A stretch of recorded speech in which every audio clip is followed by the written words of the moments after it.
welcome back to Mood Roulette. I'm Grace. And I'm Marley.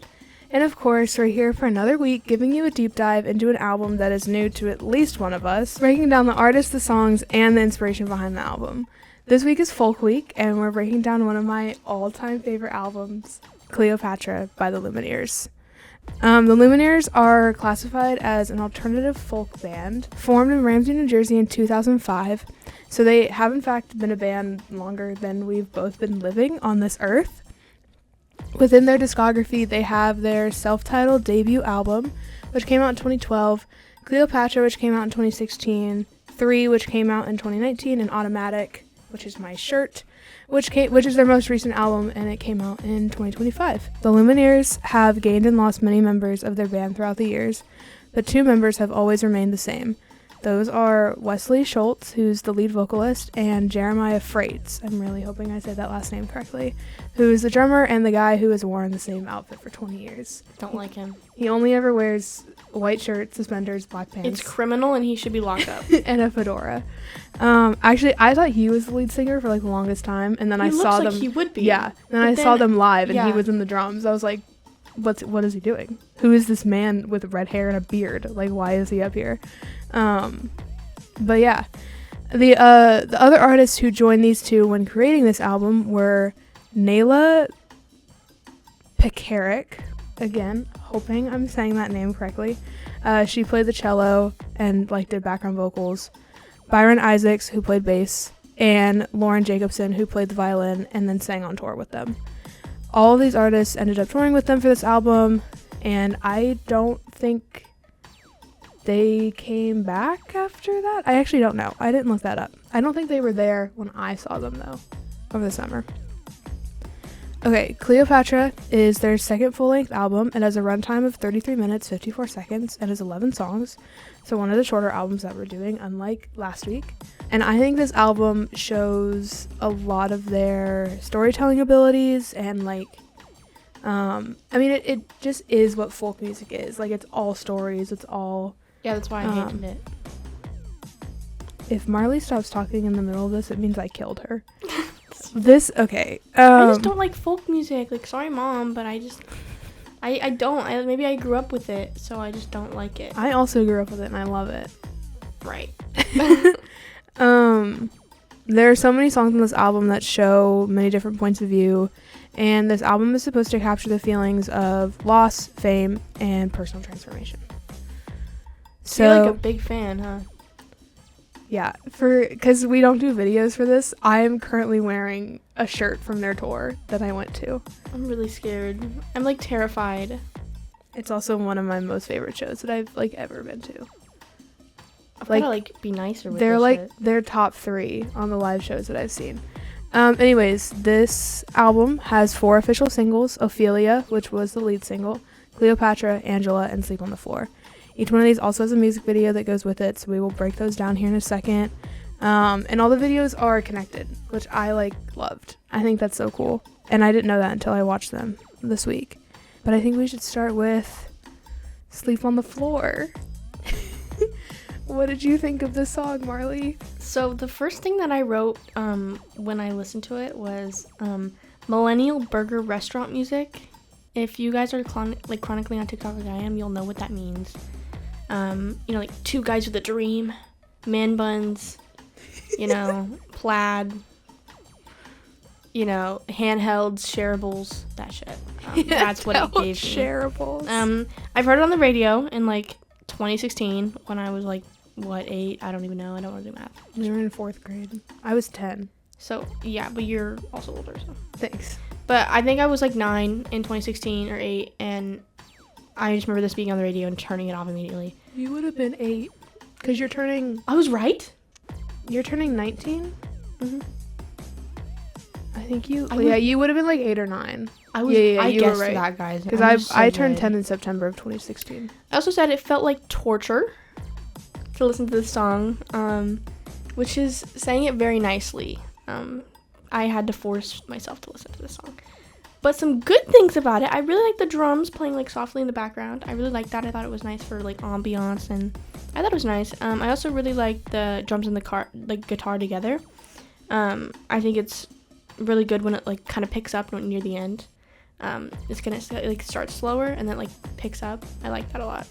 I gave it a 2.5. Okay, I love this song. I think if you look at my earbuds, you'll probably see how many times I listened to it this week. Let me see. I'm gonna check because I'm actually kind of curious. I listened to this song 9 times this week. Right. I listened to it 1 time when I had to. And yeah, I listened to it 9 times. I love this song. Like, this song is probably in my top 10 songs. What makes of you all love time. it so much? It's the building of it, and the like super slow. Like it starts very slow and like minimalist almost. And it builds until the very end, and then it pulls back again when it comes back to the intro. I also just love the story that's being told in this song. Like, it follows 2 people who are in love, and they're trying to get out of their small town. They're trying to become something for themselves. And I think it like very much pertains to a lot of people who grew up in small towns, because I know that small towns can be very suffocating a lot of the time. And I think most teenagers think about that moment when they can get out, when they can leave, when they can, go be something on their own. But it's like these 2 people who are in love, and they're basically just telling each other, like, we have to choose us over everyone else. And like, no matter what we go through, whether we're sleeping on the floor, like in the music video, they don't have toothbrushes, like, but we're in it together. And I think this story, it like weirdly hits home, even though I've never gone through something like that.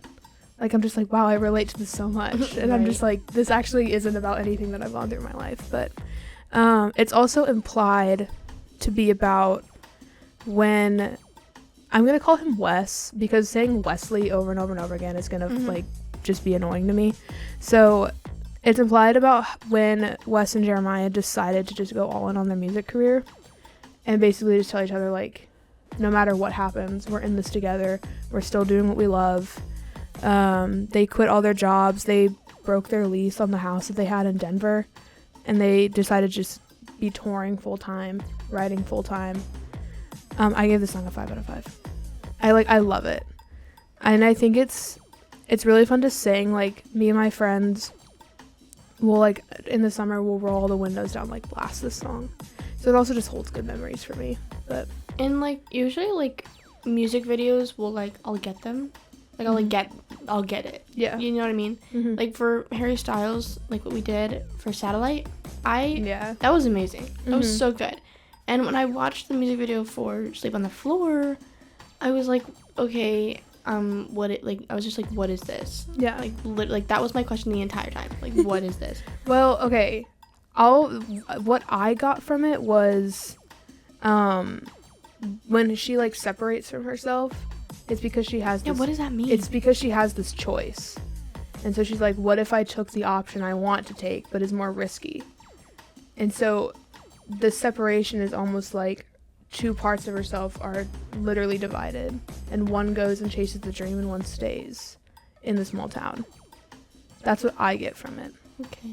And that's how each one of them is. Every single video, it's like they either like have a choice or they have an issue, and it's like it could have been this way or it could have been the other way, you know? And you kind of get to see both roads, but you get to see the riskier one more. So I was excited to see the connection with the taxi scene. Yeah. I thought that was cool. I was like, oh my god, lol. I was just that I miss 2016. And this music video, it makes me miss 2016. Yeah. Because I'm like, it like kind of glorifies it. Like, when I think of 2016, I think of like the awful like hats, the fedoras, the mustache tattoos, like the awfulness of it. But there's 2016 was very millennial. There's some things that bring you back to like the good times, like when we were 10, like Vine and like yeah, like the good ones, you know, where you're like, okay, there's some good things about it, you know? Yeah. And I think watching this, I was like, damn, can we go back to 2016? I know. And also I asked, did she die at the end? Or was she just going to sleep? I think she's just going to sleep. Because it, like, if she died, that'd be a great ending. Because, like, it looked like she died. And, like, also, she went, like, what? I was just a little confused. For my watching of it, I just was like, oh, this is her, like, not choosing that risky choice. Like, she's just gonna go to sleep instead. Which, honestly, valid, because same. But, like, yeah. I don't know. I freaking love this song.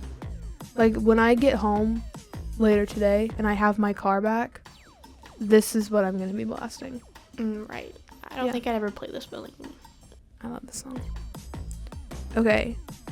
Ophelia. So I said, I'm sorry, Grace, for what I'm about to say, okay? Okay. I said, no, God, no, I fucking hate this song. Yeah. Anytime it would come on the radio, as a kid, I turned it off immediately.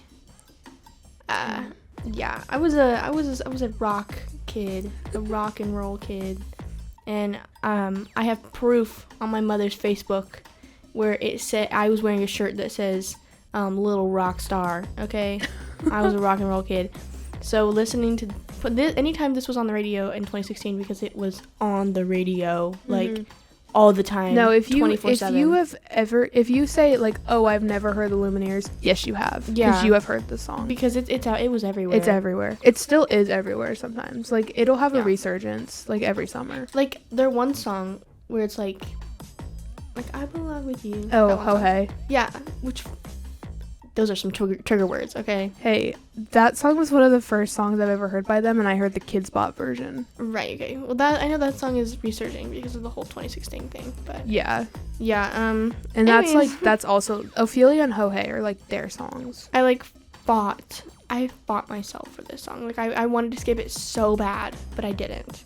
I think the chorus is good. I like the chorus, and, like, the piano.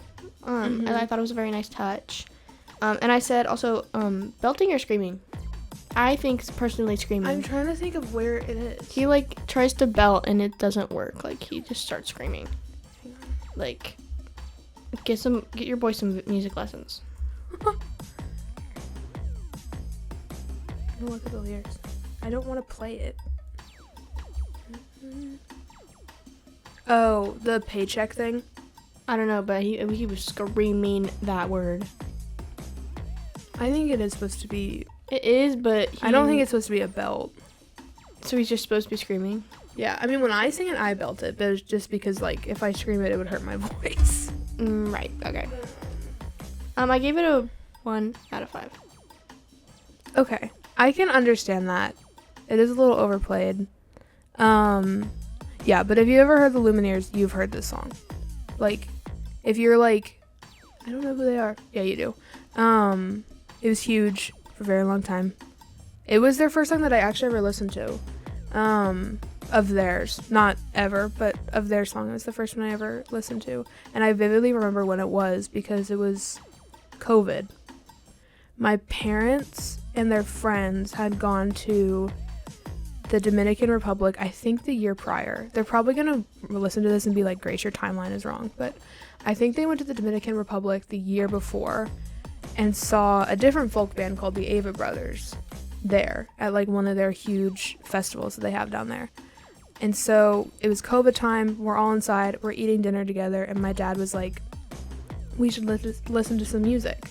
I was like, who are you? You don't listen to music. Like my dad, when we're in the car, there's no music. That's actually like insane. It's crazy. Like, and I'm like, can we please listen to something? He's like, you don't always need to be listening to something. I'm like, actually I do. What does he like listen to? Like NPR. What? And like the news. Like Joe Rogan and shit? No. But like just different little like podcasts or like. So like, I'm sorry. My dad's not a Joe Rogan guy, but my dad is. It's just like different podcasts or like books or stuff like that. I'm like, how do you not listen to music? Yeah, how do you not? Like, can we at least turn on the radio if you're not gonna let me play stuff on my phone? Like, why? But yeah, he doesn't really listen to music. So he was like, why don't we listen to music while we eat dinner? And I was like, okay. And he turns on the Avett Brothers like station on Spotify. Not like their discography, but like the radio. So we were listening to that, and then this song came on. And I was like, whoa, like my little 15-year-old brain, or I guess I was 14-year-old brain, I was like, this is so good. The whistling sound in the beginning is a continuation from the last song. I really like that. This was the lead single for the album, so, you know, obviously it was freaking everywhere.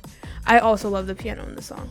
I think it's so fun. I think it's gorgeous. I like that it follows what he's singing. Like, the pitches on the piano match his pitch when he's singing sometimes, and then it, like, breaks off. So it's like, I don't know, it's different. It's really short. It's 2.5 minutes. So. I also said, who's Ophelia and what happened with the flood? Okay, so Wes came out and said that the song is about the glorification of fame. How you can fall in love with the idea of being famous. And it can kind of feel like an endless buffet. And, like, no matter what you do, you're going to continue to have this success. You're going to continue to have this fame. But in reality, especially now in the music industry, you're a shiny new toy for, like, a second. And then people get tired and, like, really want something new. So it doesn't really have to do with the myth of Ophelia. Like, not directly. But, like, it's the idea, kind of, that, like, you know, you have this rise of fame and you think you're going to stay there. And then you get thrown out by the public because they're bored. So it's not a direct reference to Ophelia from Hamlet, but, like, you know, it's there. But I actually didn't know what the song was about. I didn't know what a lot of these songs were about until I looked them up. Because I'm just about the music, man. Like, I just want Right, you're so down to earth. I just want to listen to the music. No, I'm kidding. I just didn't feel like looking it up when I was younger, but I kind of like that because it's a different take on fame. And it's not in your face. Like, the music industry is corrupt and awful and, like, you know. So, Bikini Girl? Yeah.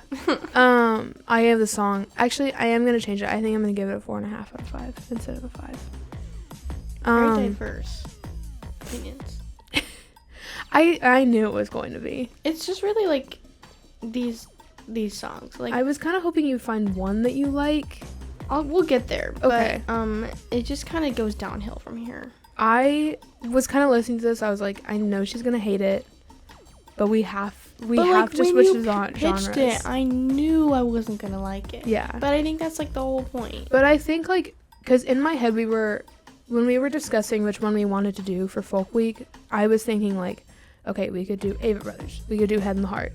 We could do Noah Kahan, which he's not that folky anymore.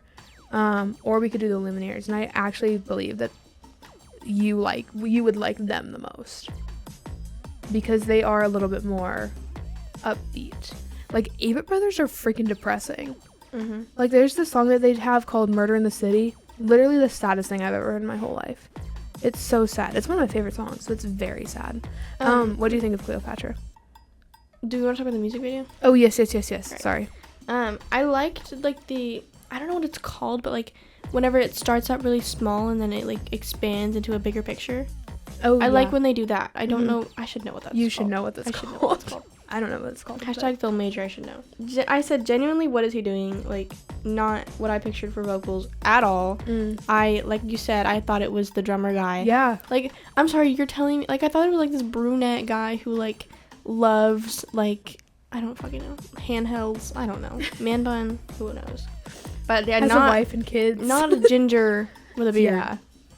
At all. And that's not what he looks like now. Kind of. Like, I think he has a longer beard and, like, longer hair. That is so depressing. Guys, don't actually grow quote beards. me on that. Don't grow beards. It makes you look ugly. I kind of blacked out at the concert, but, like, Right. I had a lot of fun, and then I went home. I was like, I don't remember any of this. I said, guys, we need to talk about this, okay? Playing in the street is not cool, and you could get hurt and you could die. We have a lot of PSAs in this. Don't try this podcast. at home. Do not. Don't go dance in the street. Dance in the street, okay? I'm being so for real. You could die and you could get hurt. You could get run over by a car. So do not be like him. Exactly. See? I knew it exactly when I watched it. And then in Sleep on the Floor, I said, more dancing, guys. This is bad. Okay, you can dance, but don't do it in the street. But they were dancing in the fucking street. Yeah, again. That's true. Like, dude, this is a pandemic. When you're in love, you're in love. I mean, Wes is by himself, but like... Also, I don't understand, like, he loves music, so why is he breaking off and choosing not to do music? Because the music industry sucks. Well, yeah. I think we all learned that. Yeah. What we're gonna get from doing this entire podcast is the music industry sucks. Yeah. Yeah. Maybe you shouldn't say that. Maybe I shouldn't say that. I feel like, yeah. For the artists, it's a little rough. For everyone our else, future it's fine. Jobs, it's great. It's great. It's amazing. I love the music industry. It's so amazing. Hashtag keep it up.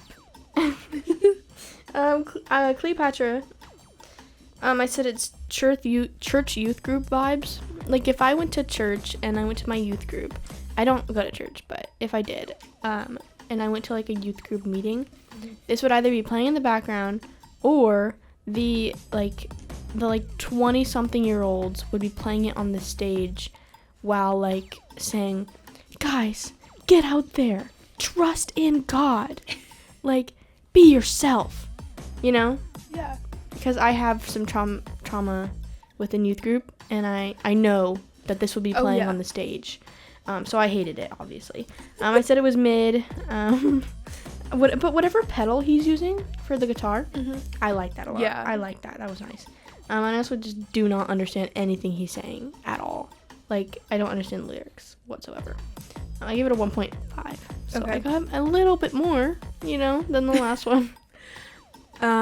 This song is one of the reasons why I wanted to learn to play the guitar. It's one of the first ones I learned on my guitar.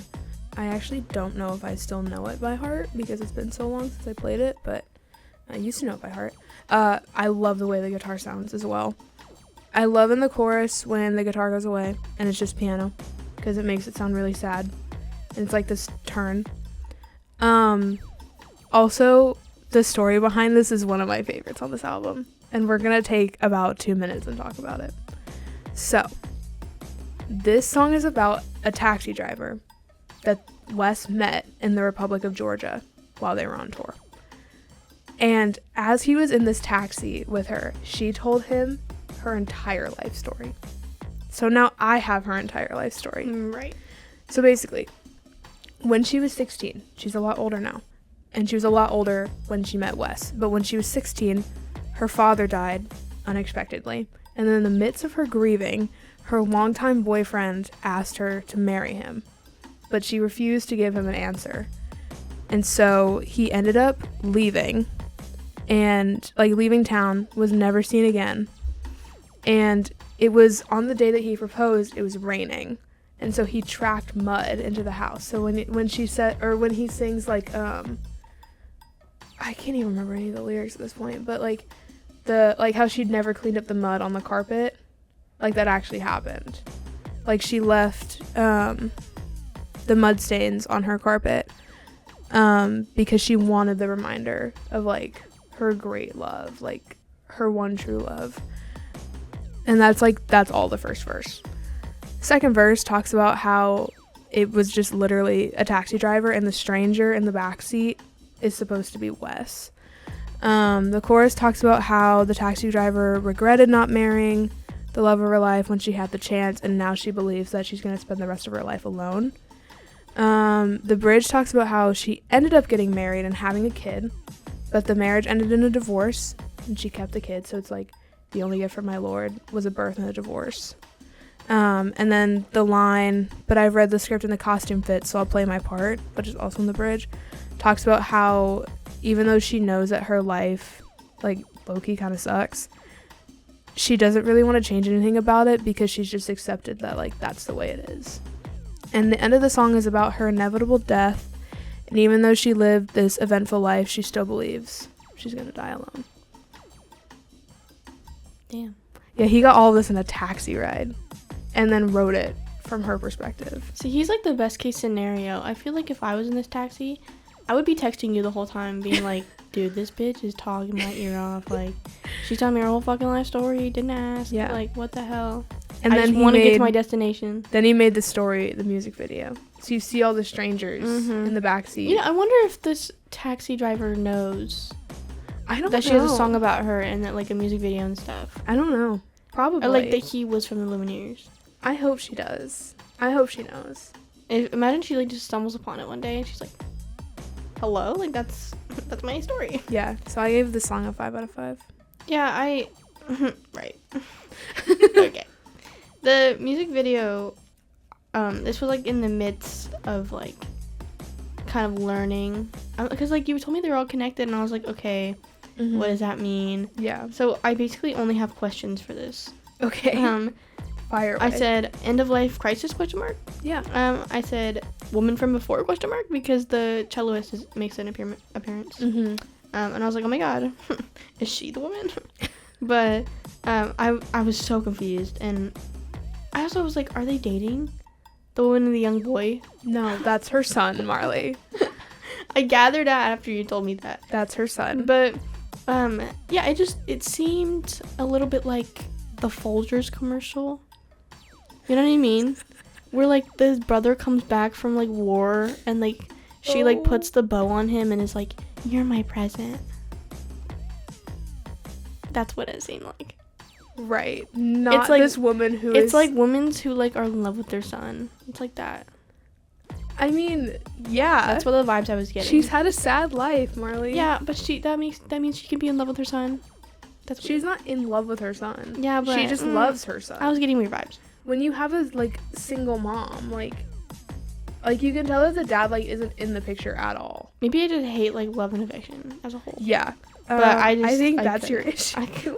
It's like, this is weird. Literally, what was this whole music video? This just made me so confused. Do you have more clarity now that I've told you the story? Okay. Also, you go back to the small video at the end. Yeah. Like it like goes back to condensing. I don't know what that word is. I don't know. But I thought that was sad because I like it when it's all like expanded. And then now I know, but I was very questioning what's with that whole out of body shit. What is that? But now I know. It's the two different versions. I was very confused. No, that's fair. I love the music video. I think it just tells the story of the song. It's very simple when it comes to music videos. There's no like, there kind of is a hidden meaning, but like what it's trying to get across gets across. Yeah, I understand that now. And with Sleep on the Floor's music video, I'm gonna say she died. Okay. Because whenever she's like all blurry and she looks out the door, it's like this guy dressed in all black with like a hat, and I think that resembles death, and I think she died because she was at a funeral. Okay. I think it was death. So I just don't like thinking about. It's confirmed here. She dies. She dies. Yes. You heard it here first. I should have like warmed up or something before this. Like, this is rough. Okay. Now we're getting to Gun Song, which I don't think you're gonna. I had to listen to this more than once, which I usually don't do. I had to listen to this about like 4 or 3 times. Because like, I'm gonna be so honest, I was distracted. I went through my mom's Facebook and I was down in the trenches. Yeah. And I was like, oh my god, ew, why would she post that photo of me? And then I was like, oh wait, I have to actually listen to the song. Yeah. I gave it a 2 out of 5. Okay. It's not that bad. I said it was probably the only song I think I'd listen to on this album. Really? Yeah, but it's like, it's nothing special. Like, it's a filler. No. It's totally a filler song. I don't think I was listening to this and I was like, I can't say I like the piano. Can't say I like the guitar. Can't say I like the doubling. Like, I was like, I don't know what to say about the song. I honestly have no words. Okay. I like the song. I think it's very simple bass, like, because the last 3 songs have been very big. They're very, they're made to be performed, the last 3 songs, I think. This song is very simple. It is just Wes and his guitar. Like, that's the root of the song. Another very short one. I got to see this one live. I actually have gotten to see all of them so far live. But this one was really cool live. The song is about his dead dad. But the story of the song comes from when Wes was working as a bartender. He didn't have any socks to wear that day to work. And so he went into his dad's sock drawer. Because they hadn't like cleared out his stuff yet. And was trying to find black socks. And he ended up finding his pistol, which he didn't know that he had. And he talked about how when he found it, he was like disappointed that he couldn't ask his dad about it. Like, imagine like you find a gun in your dad's sock drawer and you're just like, he's dead, so you can't ask him like where it came from. Yeah. So I also like, so he talked about when writing the song, he wanted the verse to sound like he was talking about one thing and then have it switch at the very end to talk about a different thing. So like the first verse, it makes it seem like he's talking like to his enemy, like he's gonna kill his enemy, and at the very end it switches to someone who would protect him, so his dad. But I kind of agree, the song is a little bit more of a filler song. It's not, the story's sad, the story is meaningful, but the actual song is not anything. I mean, every album has them. Yeah. Just this one. And also, why would you ask your dad about a pistol? Like, I mean, but it's look, like, if I found a gun in my dad's room, I would not be like, hey, where did this come from? I would just know it's there and I wouldn't piss him off. I would just be like, what is the reason you have this? Like, not really, like, It's probably for defense. I mean, yeah, but it's like, What if there's a burglary? did you ever actually feel the need to buy this? Like, maybe it's just because I'm from a town that's like pretty safe, but like we've had, the last time we had a break-in was when I was in like, I don't know, I was in like middle school, and someone robbed a Walmart for ingredients to make meth. So Right. yeah, welcome to my town. Well, Columbus do better. I would just want to, like, I mean, I feel like I would just ask, like, did you ever feel the actual need to use this, to buy this, to just have it in your possession and in your sock drawer? Like, why is sock drawer? Maybe it's just because I'm a curious person and I really want to know these things. Right. But yeah, I gave the song a 4 out of 5. But I think Okay. it's because I got to see it live, so it like Yeah. is better. But I think if I just listened to it, I would have given it like a 3 or like a 2.5. 2 for me. Doesn't Yeah. deserve the 0.5, unfortunately. Maybe like 2.1. Maybe I'll give it that. Okay. I'm really interested to see what you have to say about Angela. So, I've also heard this on the radio. Okay. So obviously it's gonna be ranked pretty low. I said it's our first hoe, but it's like home. It's her first hoe. But it's like, it's our first, hey, yeah. ho, you know? And I did not like that at all. I'm not a big fan of hey ho. If I ever listen to a song that starts, or that has any hey hoes in it, no, immediate turn off, bye. I liked the guitar in the beginning. I liked that, it was very nice. But would I ever listen to it again? No. I would never listen to this again, ever. Willingly, I would never listen to this. Maybe it's a part of me growing up, you know, understanding what I like. Yeah. But if you put this on in the car, I would jump out of said moving car. Yeah. Noted. And I mean, this is kind of our last music video to talk about. I just didn't know what it meant, so. Yeah. This music video I think I like the least. Because it's just like I don't really know. They're like kind of breaking the fourth wall a little. Yeah. Like, I don't really know what's going on in this video. Like, I was kind of sitting there like, is she being abused? Is that why she wants like to why leave? did she like, leave her husband? is like- she just like, Motel equal home. yeah. And then she gets in the taxi, but like, Oh yeah. I did not catch that. I mean, it's at the very end. Because I was love sitting her there, hair like, though. I love her Yeah. hair. I love it. And I think she should have never had that hair, because I think that because her having that hair convinced me and so many other girls to cut our hair like that, knowing that our hair would never fall the way hers did. And now we have a fuck ass bob, okay? I had a fuck ass bob. I had a fab, and I will never go back again. If you see me with a bob, I'm probably getting like Miley's coerced having into an it. existential crisis. I'm getting is she? coerced into it, and you need help. You need to help me. Buy me a wig. Give me extensions. Buy me a wig. I would rather wear a wig than get a fab. Noted. Duly noted. Except the Parent Trap. Yes. The mom. Oh my gosh, she's gorgeous. Ugh. She really pulled that hair off. Yeah, she's I will get that icon. when I'm old and gray. This is one of my favorites on the album. I love the drums in the chorus. Like, I don't know why, it brings me so much serotonin. And then the piano during the verses as well. I also think that this song, I really relate to this song. Because I think that, like, I'm just going to write what I wrote. I said, I think anyone who's felt lost in their life, but then finds the people who makes you feel like you're at home, like, will relate to this song. And, like, you'll feel it in your bones. I could listen to this song over and over and over and never get tired of it. Like, this and Sleep on the Floor are the two songs I listened to the most this week. It doesn't have a very clear story behind it, or at least one that they never shared. But I like that because it's more up for interpretation, which is another reason why it's one of my favorites, because I can pertain it to my own life. I got to see this one live as well.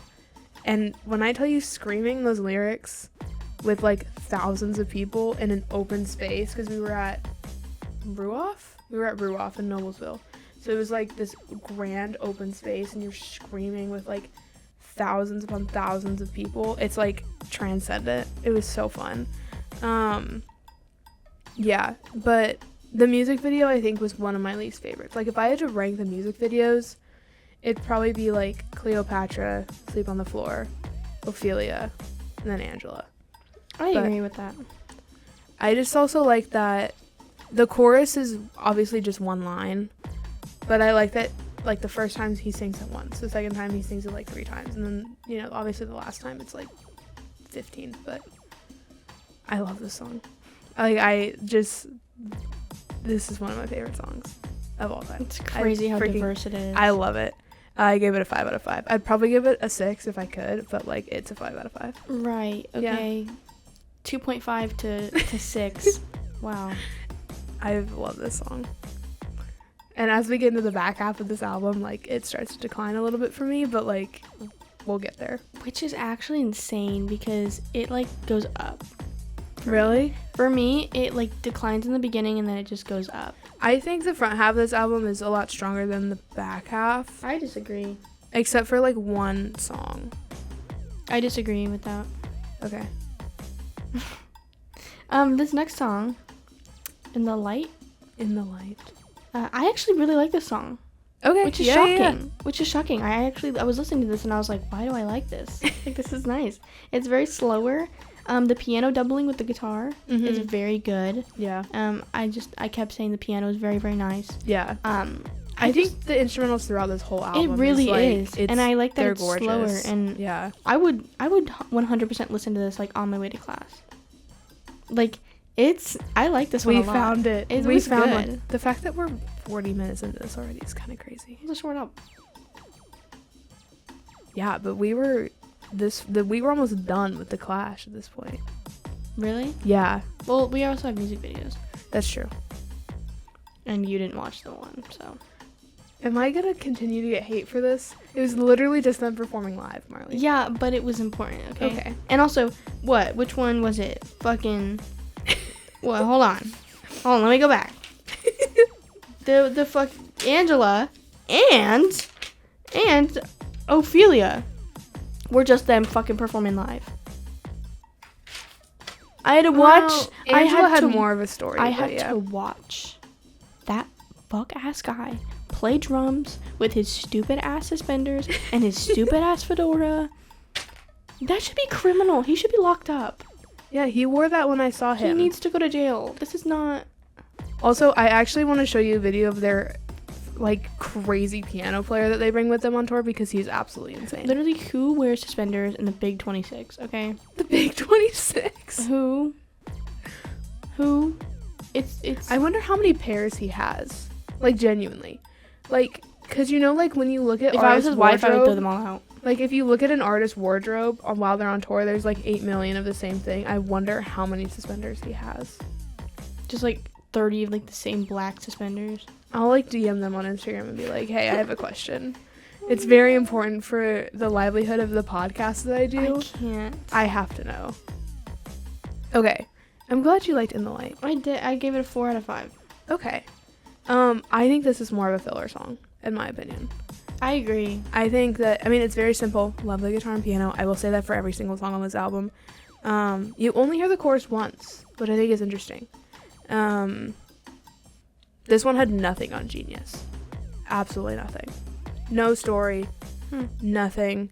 Just a nice, just like a nice song. Yeah, my interpretation is that it's about memories that haunt you, and you can't, and ones that you like can't let go. I also think the song takes a turn at the end and shows that the narrator doesn't really want to let the memory go, which is very relatable in my opinion. And I gave it a 4 out of 5. So Okay, so same ranking. Yeah. That's the first. we found one. That's probably gonna be the only. I call that a win. Right. I call that a win. Okay, I'm actually really curious about what you have to say about Gail's song. We're back to Hey Ho, okay? And Okay. you know how I feel about Hey Ho songs, okay? We don't know how much to say about this one. Okay, I think you're gonna be really shocked. 2 out of 5 for me. But like I said, I was deep dived into my mom's Facebook, and low key listening to this song while like looking back at old photos. It's Like nostalgic. it like if you ever need to cry, do that. Because I was on the verge. I was like, what? I think these songs hit different when it comes to nostalgia. Yeah, like if you're just listening to it, you're like, oh, this sucks. But then like if you're like doing something where you're Yeah. like thinking about the past or something, like or like a loved one or something, like yeah, it'll hit for sure. Yeah. Okay. This song was written for The Hunger Games: Catching Fire. So when it's called Gail's song, It's for Gail. it's for Gail. Well, fuck Gail. I hate Gail. It's from his perspective. This song is but from we Gail's hate Gail. We don't like him. perspective. He blew up kids. Here's my thing. I think the way they wrote it is like kind of genius, because you don't get anything from him in the movies. Nothing. I think Liam Hemsworth had a total of like 30 minutes with like all 4 movies. Like he's not in it at all. So I think that they did a really good job, like literally reaching into his mind and pulling out like what would he be feeling. Which also is like, I get it. Like, you know. Yeah. You know. Like that he had a- unrequited love, like No, but like his life sucked. yeah. Like, yes, he did blow up little children, but his life did suck. Like, every Yeah. villain is made. he had to He had to watch his girlfriend basically, like, kiss another guy and, like, marry another guy. yeah. And she was like, no, like, we're still together, trust. Like, what? Yeah, so I said they did a great job reaching into his mind, pulling every single feeling he's ever had out. Talking about his regret of not taking Peeta's place in the games to go with Katniss. You think he would do that? I think he had thought about it. I don't think he's not. He sucks. But I feel like you have to give him a little bit of humanity. Yeah, but why didn't he do it then? Because he's scared. Because he sucks. Because he's a bad person. Katniss did it. He had to watch from afar and not know what she was thinking or going through, even though she looked fine. I'm just trying to justify the song, okay? I'm not trying to justify Gail's... D1 Gail hater right here. I don't like Gail either, but, like, I think the song justifies some of his thoughts and feelings. Like, he literally killed Prim. Like, I don't know. I also think the instrumental is very reflective, because it's very bittersweet and nostalgic, which is how Katniss's and his relationship comes across to audiences. Like, it's that relationship you have with the person who you've known your whole life, you know? Like, you don't know anything else. I think this song is so perfect for him. So I gave it a 4 out of 5. Right. Yeah. I also could say the same thing about Long Way From Home. It's one word, mid. It's so sad. It's just very mid, and also it's there's not much to say about it. It's about his dad dying from cancer. Right. Oh my god. Right. It's giving me flashbacks to Bikini Kill, where like you were like, oh, there's not much to say, and I was like, it's actually about women empowerment, and you hate women. Do you hate his dad? No, I actually never met him, so maybe I do. I don't know. I don't know. We could, yeah. I've never met him. Maybe he's a bad person. Who knows? He had a gun. Exactly. He had a gun and he died of cancer. That's all we know about his dad.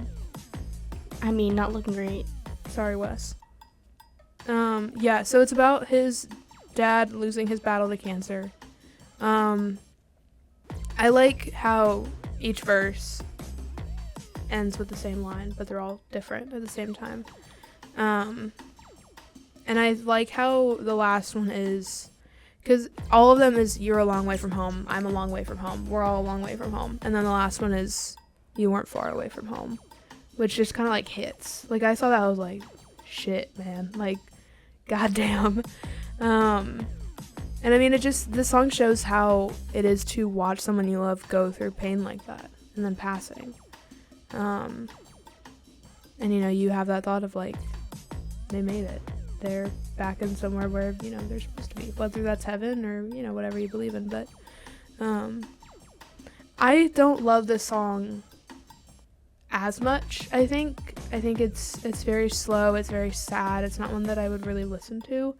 I think if like someone I knew died of cancer, I'd be like, let's turn on this song. But like, you know, I won't be listening to it just because, like some of the other ones. So I gave it a 3.5. I mean, that's not very far ranking either. Yeah. I mean, I rated it 2. It's too sad. I'm like, this is really upsetting. Mm-hmm. Like, I'm really sorry you had to go through this. But yeah, it's sad. What did you think about Sick in the Head? I like that it was very soft. It was more kind of slower. Yeah. I think the album kind of begins with like a lot of upbeat kind of stuff, Yeah. and then it just kind of gradually gets softer, like slower. I really like the melody and the chorus. I really like that. And I think this song and this song only, his vocals are really nice. Yes, that's like, what I thought too. I like that a lot, and it kind of sounds like calming. Like I would let him read like a storybook to me to bed. And I think it's probably one of my favorites on this album. Really? Like in my top 3 for sure.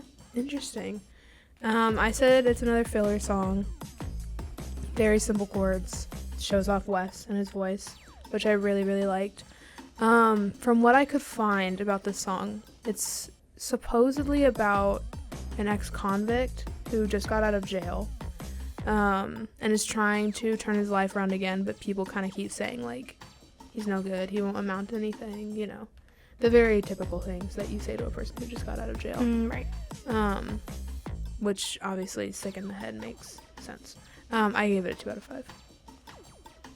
5. My is kind of like Long Way From Home, because I could not pull anything from this song. From the depths of my brain. Like I listened to the song I think 5 times, and I could not. I couldn't figure out this entire song. Yeah. I just couldn't figure out what I liked about it, or what I didn't like about it, or what it was about, or what it even had in the song. Like, I was just I don't know.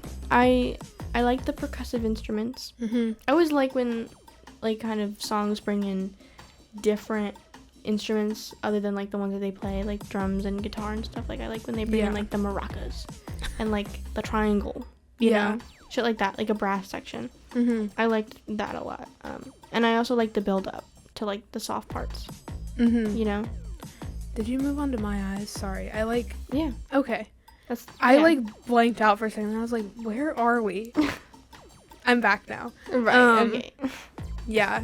I think the one thing I really liked about the song was the electric guitar is very soft. And it's very, because I feel like electric guitars, especially in like rock music, they're very hardcore. They're very like in your face. I love it when you can just get a soft electric guitar. I'm like, damn. Like, it's just smooth. The song is about the corruption in the music industry, once again. We need a counter for every time we talk about this in an episode. Right, yeah. It's every album at this point. I think that's showing a lot. Yeah. Yeah. This is very revealing. But it's okay. Right. It's okay. Who cares? I mean, why do people still enter, you know? Like, they know it's bad. And yet here we are, still with music. Right. Okay. No, and it's like, there's very much imagery of, like, the devil. And, like, they're blinding you to certain things, like fame and money, and, like, to continue in the industry, to, like, get those things, even though it's like indirectly like entertaining the devil. This is what I pulled from Genius, and this is like not my interpretation of it. When I listened to it, I was like, oh, okay, and then I moved on. But yeah, and it's just that idea of like they give you everything you want, but they also take away everything you have. So I gave it a 2.5 out of 5. Okay. Yeah. This is our last song. Yeah, Patience. Yeah, Patience. I think this is my favorite song. Because there's no words? Maybe. But I really like the ending and the beginning with the piano. Mm-hmm. I just think it's such a great, like, intro to the song. Yeah. Like, I liked it a lot. Also, it's giving me the vibes of, like, the dead wife montage in a movie. You know, when they're like, your mom was beautiful. And then, like, it shows, like, her under the sheets, like, in the white. Yeah. And, like, her in a dress, like, running in the field. Like, it was like that. Like, the that's piano what playing. It reminded me of that. And it has no lyrics, which usually I hate. I usually hate it when there's no lyrics. But I really liked it. Like, I think it really works. Yeah. I give it a 4. I think it shows their instrumental abilities. Mm-hmm. Like, it's very revealing to what they can do with just an instrument. Yeah, it's all instrumental. The first instrumental song we've covered. Probably the last. I actually don't know if any of the other ones have something like this on it. And it's played at the end of Angela, actually. That's what he's playing on the piano. Yeah. Mm-hmm. This piece was inspired by Row by John Bryan, because the drummer Jeremiah talked about how that song is just one man and piano and it still moves you. Like, it's not this like symphony, it's just a single piano and a guy. And he wanted to create something kind of like that, so Patience was born. I really like the song kind of closing out the album, because this album has a lot of deep, heavy, emotional messages to it, and so I think that like kind of finishing it out with something that has no words that you can just kind of like absorb is very refreshing. But it still follows the message of the album, and it's like, patience, you have to be patient. Like, you know, when you want to do anything, when you want to achieve anything, you have to understand that it takes time. And even though there's no words, that's what I gathered from it. Right. So well, you're better than I am with music analyzing. I love analyzing music. It's like one of my favorite hobbies. Like, when I can just sit down and be like, okay, this means this and this means this, and yeah, I'd probably actually give it a 4 out of 5. I said 3 out of 5. But this is I think only twice in this whole review we've only like shared a ranking. Yeah. Twice. That's funny. Which actually, like, I feel like it's happened more in this album than it has in others. Because, like, Harry's House, I don't think we shared any. Yeah. And then Bikini Kill, we definitely didn't share any. We shared some in The Clash. Yeah, we did. But I think The Clash is when we were, like, the I'm most still similar. shocked that I got you to listen to Bikini Kill. That's crazy. I can say that I've listened to Bikini Kill. Which is great. Yeah. You know, do you know the Nickelodeon, like, commercial where for Frosted Flakes? No. So, or is it Frosted? I don't know. It might not be. It might be Fruity Pebbles. It probably is Fruity Pebbles. But basically, like, it's like the yabba dabba dabba dude, man. Yabba dabba dabba dude. You know that one? No. Pull it up. You're listening to it right now.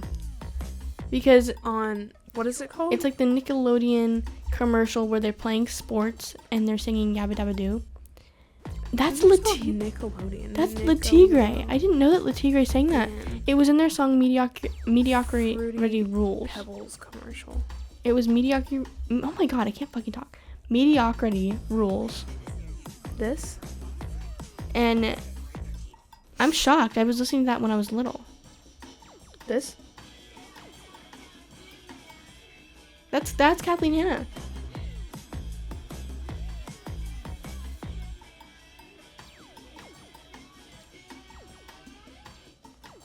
Interesting. I mean, I can hear her. I watched that when I was watching Nikki, Ricky, Dickie, and Dawn on Nickelodeon, on my little static TV, my box TV in my room when I was little.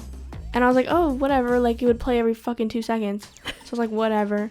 But yeah, I just learned that. I love that. That was Kathleen because it was in her song where she just like ad-libbing, because she does that a lot. Mm-hmm. And I like listened to it and I was like, oh my god.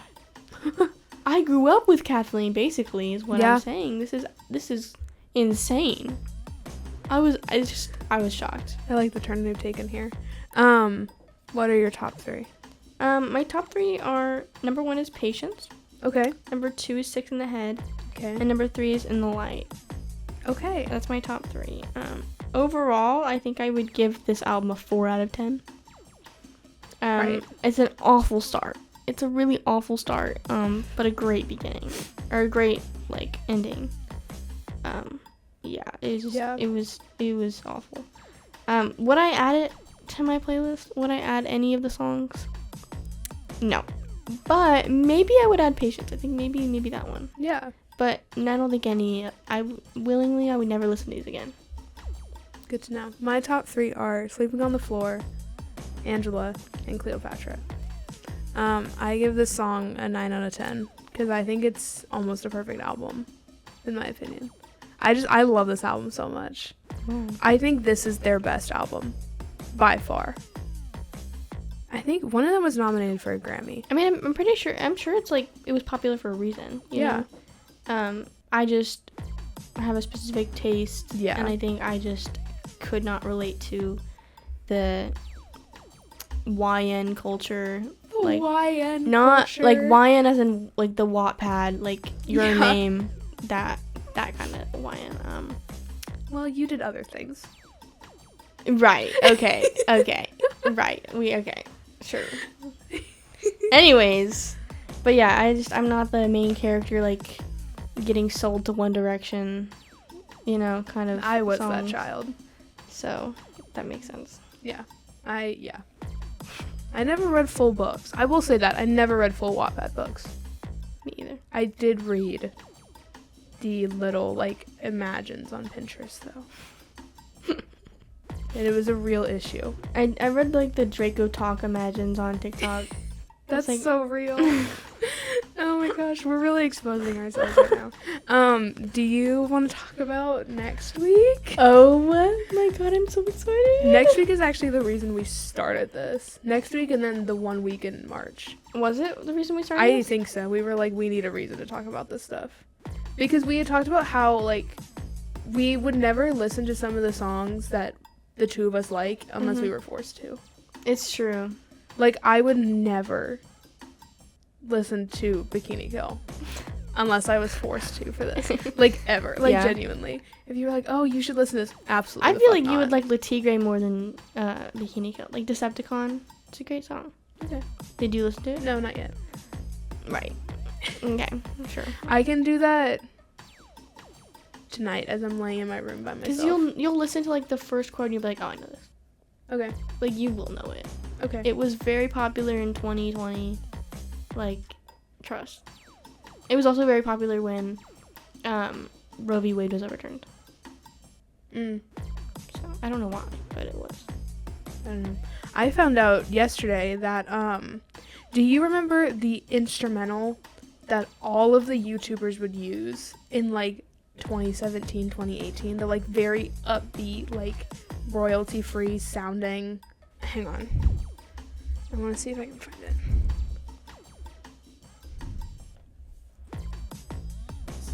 Stop talking. What? It's like... Oh my god. Do you remember this? Like, all the YouTubers would use it. No, but I can picture it. It's a Stray Kids song. I found that out yesterday and I went, oh my god. Because they released this. This was on their, like, debut album in 2017. And Wow. I was like, I know this song. Yeah, it doesn't come to mind, but I'm sure, like, it sounds like an intro or an outro or something. They would, like, every single YouTuber would use it. Wow. Anyways, talk about next week. Oh my god. Okay, next week is Beasties Week. It's a Beastie Boy album, and if anyone knows me at all, it's gonna be our longest episode. It will be. It's gonna be our longest episode. I'm gonna bring the book. Oh no! I have the Beastie Boys book that my mom so generously drove me all the way to Greenwood to get, and it was very expensive. But if you like the Beastie Boys, you should definitely read it, because I read it multiple times and I reread it every month, just to stay on top of things, you know. Just in case anything's changed. Just in case I forget. Adam could come back from the dead and add something. Yeah, exactly. Like, see, you know, and it's great. And also, they have like a big list in the back of like songs they recommend, and I'll just go back and I'll be like, you know what, I want to listen to all. I have listened to all of them, but that's just because I love Beastie Boys. Naturally. But yeah, we're doing License to Ill, their debut album. You would think, as a fan myself, why am I doing License to Ill? Well, I was gonna do Paul's Boutique, okay, which is one of the best albums ever, and I don't understand why it flopped. But I just felt like, for Grace's standpoint, I don't think she'd like it. And also, I think I could just picture myself talking about it and being like, "What did you think about the bullet bases?" And you would have been like, "This sucked." Like, I can't. I was like, this is not. But the history's great, and I'll talk about it next week. Yeah. But there's so many, like, songs that I know that you're going to know. So, like, I think it's kind of like this album a little bit, where it's like there's some songs I didn't know, there's some songs I did know. Yeah. So there's going to be some songs that you definitely know. Okay. But some songs that, like, also. And also, TW Warning for Girls. I always skip that song. I don't listen to License to Ill a lot. I really don't. I listen to, like, the ones that are made for fans. Okay. Which is the rest of the whole discography. I think albums that are made for fans are some of the best albums. And License to Ill was like a parody album. Trying to parody, like, frat guys and, like, stuff. So can we talk about frat guy culture then? Yes. Yes. And they have, like, a giant inflatable dick on their stage, and women in cages and stuff, and Adam's married to the Kathleen Hanna now, so he's definitely changed. Okay, trust. Yeah. But they were our age when he made this. That's when they all made this, they were like 18, 19.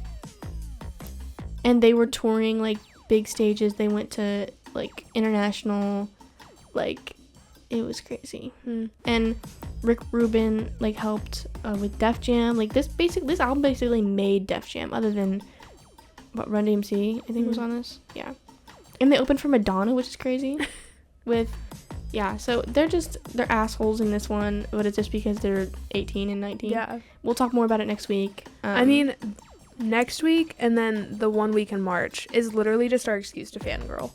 Like, genuinely. But yeah, I'm very excited.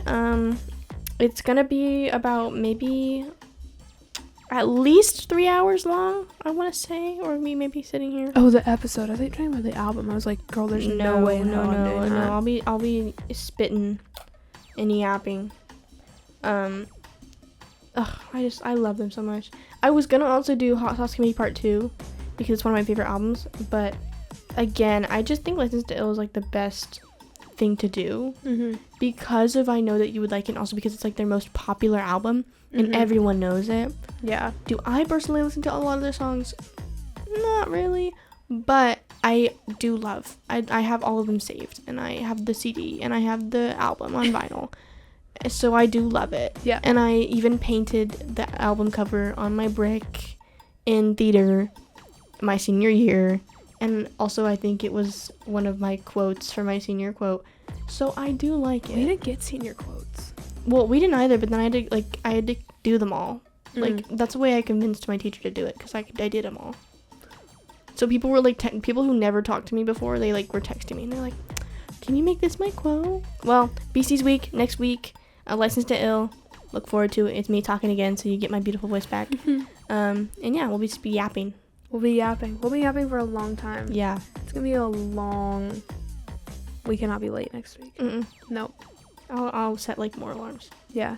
All right. Thank you for listening. Please tune in next week so you can hear Marley talk about the things she talks to me about every single day. And I don't have to be alone in this anymore.